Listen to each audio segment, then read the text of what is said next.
And this is the last thing I want to say. There's not a lot more to say actually, but I just put down hindrances. Russ, would you go to 1 Thessalonians, the 2nd chapter?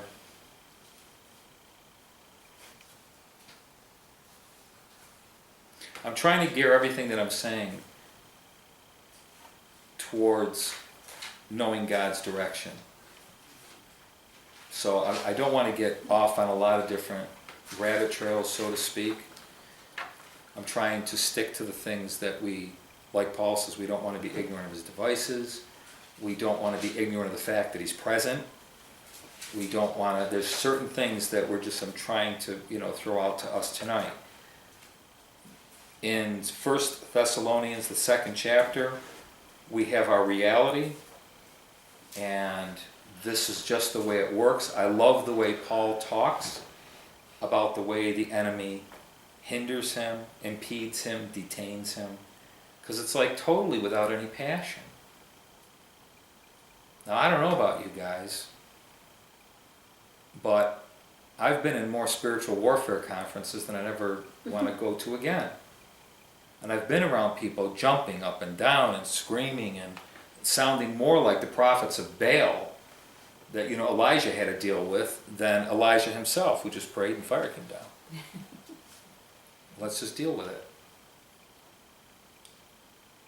And here, the way Paul talks about the impact of the enemy, I just find it like refreshing, because he's not a charismaniac. He's just, would you read in chapter 2, verses 17 and 18? But we, brethren, having been bereft of you for a short while, in person, not in spirit, were all the more eager with great desire to see your face. For we wanted to come to you, I, Paul, more than once, and yet Satan thwarted us. What happened? For we wanted to come to you, I, Paul, more than once, and yet Satan thwarted us. Now, last week we were reading about how Paul wanted to go preach the gospel in Asia, and the Holy Spirit stopped him. Actually, it's the same word. This time, the enemy stopped him. And there's just nothing, if you continued reading, which we won't right now, but if you continued reading, you would read, he doesn't make a big case out of it. It's just like, okay, so he pulled one, he got one over on us.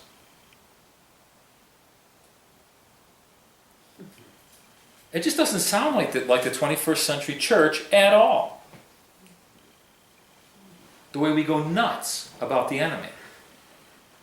Every time Paul talks about him, he doesn't get all wrapped up and all passionate about it. He just says, we don't know what the enemy did.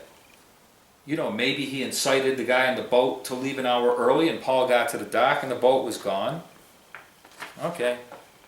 Maybe there was a roadblock up. Maybe there was some money that was due. Paul searched his pockets. Rats, I don't have 20 pounds. Whatever. They raised the prices. You've probably heard the story with Smith Wigglesworth Which one? About moving the bed? about him just waking up and looking down like, oh, it's only you, and he went back to sleep. Yeah. Oh, it's only you. Yeah, that one, yeah. Not making a big deal about it at all. Yeah. It was funny because this last week, Tuesday morning is a lot of you know, is my weekly shop. And I was at Price Right, which is a bit of a third world country when I go there. There's like people from all over the place there. And it's wild, it's crazy. So I'm in the line, and the two people in front of me is a woman maybe 30, and a woman like 200. So, or maybe 250, I don't know. She was old. She was real old.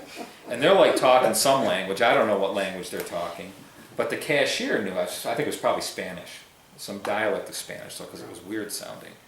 In any event, to me it was weird sounding. To them, they knew what they were talking about.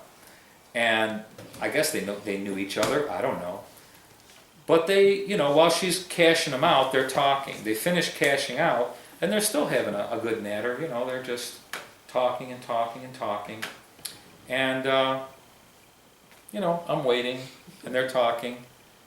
And so eventually I get to the actual cashier, the lady, and she says, "I am so sorry for having to make you wait." And I said, "Really?" I said, "Isn't that interesting? You would apologize to me because I had to wait?" I said, "You were just talking to an elderly person. I don't know what you said, but you were talking to her, and she was loving talking with you." And this is the conversation I'm having with the cashier. She was loving talking to you. She's been here like forever. If anybody deserves a few minutes of conversation, if you've been here that long, you deserve for somebody else to be waiting. I don't care what it is. I said, "Isn't that funny? That, you're apologizing to me because I have to wait a little bit. You didn't do anything wrong." And I kept mulling over that this is kind of like the point we've gotten to. Apologizing to somebody because they have to wait an extra minute or two. I mean, I'm not dying. We're not at the emergency department. I'm in a grocery store. As I got in the car, as I was leaving there, God said very clearly to me, and that's how Paul handled hindrances. So I have to wait a little bit longer. It's all right. I'm going to the next stop. He just didn't overreact. Okay, so I had to wait. The enemy detained me. That's what the word really means. He just kind of impeded me and detained me. I still got there. Not when I wanted to. But what difference does that make? I got there. And God got to do what he wanted to do. And the enemy's going crazy because I didn't get angry. Because I didn't operate out of envy and resentment. I just waited, took the next ship. It's such a much more pleasant way to live, I think. And I know this, that though the enemy is right there, what really fuels him is when he pokes us and we yell, "Ouch." Instead of when he pokes us and we say, "Stop that." And we even get to the point where he pokes us and I don't even bother anymore. "Oh, it's you."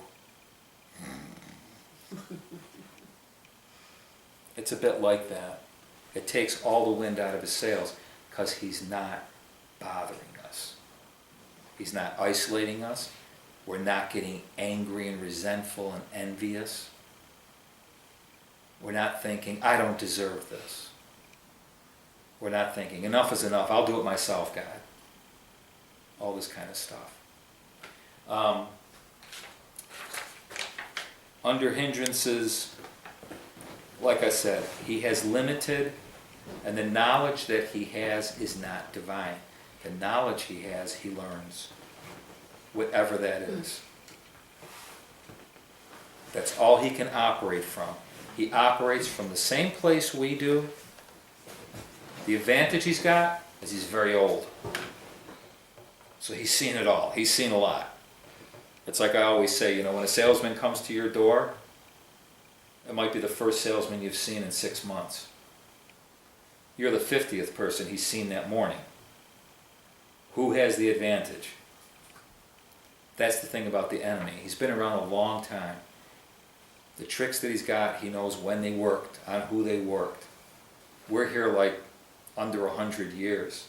He's been here for thousands. So, but everything, it's limited. And I thank God that he's given us a Bible that makes it clear. The enemy works from limited and learned knowledge. He's just a naughty angel with a bad attitude. That's where he's operating from. He has limited effect. When I was typing this last week, I was thinking like a pinball machine, like, God, but I feel like a pinball machine. He says, yeah, but the ball can't go flying out of the pinball machine, can it? We've got parameters on that machine. If you've ever played a pinball machine, you get whacked around, but you can only bounce off so many things. It's limited. In the story of Job, that's in the very first chapter. No, you can't do that. You can do this. In the second chapter, no, you can't do that. You can do this. Jesus says to Peter at the Last Supper, Satan wants to sift you. That's not a nice situation to be in. Sifting is not nice if you are wheat. It means being ground into like a powder. That's what he wants to do to you. But I've prayed for you. I'm with you. And when you're converted, and this is like, hello, I like this conversation. When you're converted, strengthen your brothers. Now that's a good word from Jesus. He can't do whatever he wants the way he wants. And we might say, well, that was the Last Supper. That's good for Peter. No, we read in Hebrews 7 that he's ever interceding for us, even right now. He's interceding. And when it comes to the enemy, no. No, no, no, no. Yeah, you could do that. Wait till you see the way Carol comes out. She's going to come out stronger than what she went. But, you got to do what you got to do. You're making a big mistake, though. When you see the way she comes out.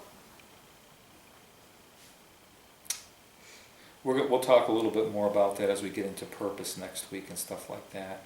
I don't know if you remember, Carol. Do you remember when we moved to England and you took the kids actually out to Elam? Rodney Howard Brown or whoever. You may remember Bethany passed out and had a vision. Do you remember that? No, she didn't pass out, but she was laughing for 2.5 hours. Okay, she was laughing for 2.5 hours. She had visions while she was laughing. And she had a vision while she was laughing. And I remember, I wasn't there, but I remember the vision of her standing, and she's a little girl, mind you, a little girl standing with Jesus. She was at Jesus' side. He was at her side, however you want to see it. And the reason why she was laughing hysterically for 2.5 hours was because she saw the enemy. He would come around and try to sneak up and get her, and Jesus would just look in the enemy's direction. He would go scooting off. And he would come in a different way and try a different tactic. Didn't say anything, just looked. And with the look from his eyes, it absolutely terrified the enemy to the point where he ran away. And this went on and on and on. And Bethany said it was the funniest thing she ever saw. This thing that was trying to act so tough couldn't even stand, couldn't get near a look from Jesus. Oh, yeah. How old was she? 10. 11. 10 or 11. Depends on the time of year.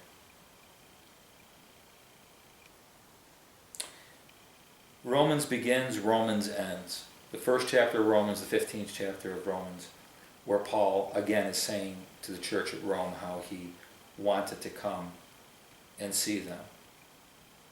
And he doesn't say what stopped him, just that he was hindered. He doesn't say whether it was circumstances, God, the enemy. He just doesn't say. But he lets it be known, I wanted to get to you, and I was hindered, I was detained, I was impeded, whatever word you want to use. But once again, it's not like he's not making a big charismatic case for it. He's just telling them, I wanted to come, couldn't make it. Not by my own choice. I was kind of stopped. Russ, would you go to chapter 15 of Romans, just one verse, the 24th verse. Whenever I go to Spain, for I hope to see you in passing, and to be helped on my way there by you, when I have first enjoyed your company for a while. Say that one more time. Whenever I go to Spain, for I hope to see you in passing, and to be helped on my way there by you, when I have first enjoyed your company for a while. What does it sound like he's saying? I'd like to get to Spain. In fact, I'm going to Spain, which we have no record of Paul ever going to Spain. But he says he's going to Spain. That's the next dot he sees. I'm going to Spain. And what does he say? Anyway, I want to spend some time with you on the way. And what word does he use? Let's see. For I hope to see you That's it. in hope. I hope. Mhm. I hope.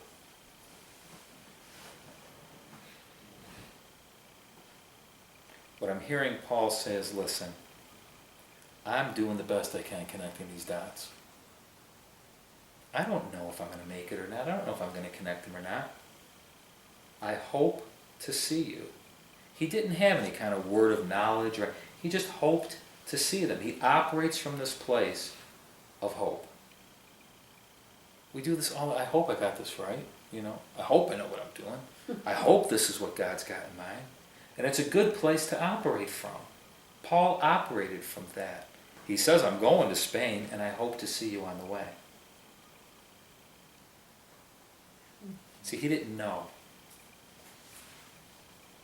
I know sometimes we'd like to think that Paul knew it all and, all these guys. They were people like us. They're just walking this thing out. And they did walk in hope. The bottom line I had said last week was prayer. The bottom line I said last week was to act. And tonight the bottom line is faith. Faith is the substance of things hoped for. We walk this thing out by faith is what we do. And the enemy is doing his thing, and we just continue to walk it out by faith. And we have our hopes, the things that we're hoping for. And that's good. And that's what's making the journey so exciting as we're, connecting these dots, so to speak. When I say faith, I mean more than just having faith that God's in this thing with us. I mean, actually having faith in His Word, in His promises, in Him. The bottom line, faith. Jesus tells a parable in Luke 18 about a woman who has a case. And she goes to the judge, and the judge doesn't want to hear from her. You remember that parable? Oh, yeah. Yeah, the judge doesn't want to have anything to do with her. So she keeps continuing to go to the judge until he basically says, this woman is annoying me beyond belief. I will give her justice just to get her off my back. That's the parable Jesus tells. The thing is, then Jesus says, nevertheless, when the Son of Man returns, will he find faith on the earth? In other words, the parable that he just told showed what her trust was in. And it wasn't necessarily in God. Her trust was in, if I pound this guy long enough, he'll give me what I deserve. And she was right. And Jesus is not putting her down for that. He says, nevertheless, because that's the way it works. But I'm just wondering, when I return, will I find faith in me on the earth? Will there be people who will pray, seek me, leave it with me, and trust me to help them get from one dot to the next? You guys have seen this before. It's one of the most adorable things. I was driving down the street, and there was a little boy in a wagon, but the wagon looked like a car. Mm-hmm. And his mother was up front pulling the wagon.